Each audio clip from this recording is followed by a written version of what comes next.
Welcome po sa ating pagbabasa ng Biblia.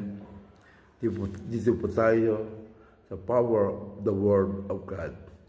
Ang ating text, Efeso chapter 6, verse 10 to 20. At ang ating theme is strong Christian. Our topic is a part of our level up in the ministry of our Lord Jesus Christ. Every believer, God wants us to become strong in our life. Strong in our faith to Him. Ayaw niya ng mga malalamyang anak niya. Number 1, strong Christian overcome all kinds of trial. Nabibilap ang strength by the help of His power, mighty power. Put on the armor of God, to be baluti ng Diyos, so that you will be able to stand up against the devil's tricks. Verse 11 and 17. Magpalakas ka sa Panginoon.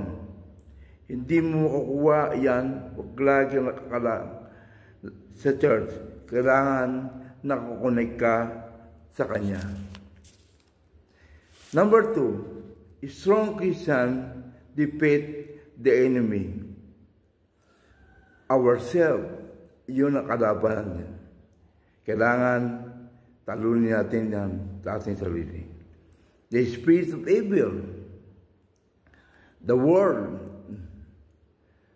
our own family, hinahalangan tayo.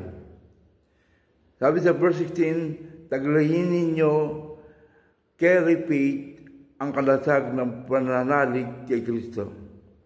Bilang pananggat, pamatay sa lahat ng nagliliyab na palaso ng masama.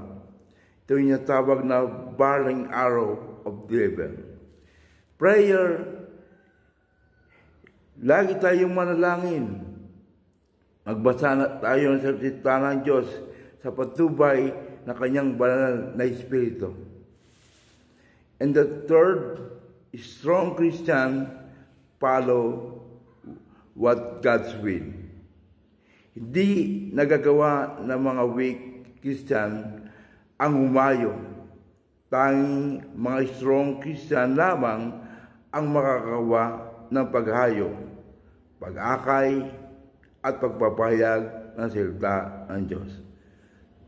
Remember, Jesus say, follow me, and I'll make you a fisher of men. If you weak, hindi ka makakasunod sa Panginoon. Tandaan natin, ang mga strong Christian lamang ang makasunod sa Panginoon. Thank you po. Pagpalain po ang pagbasa ng pagsing Panginoon, pagbasa ng salita ng Diyos. Thank you.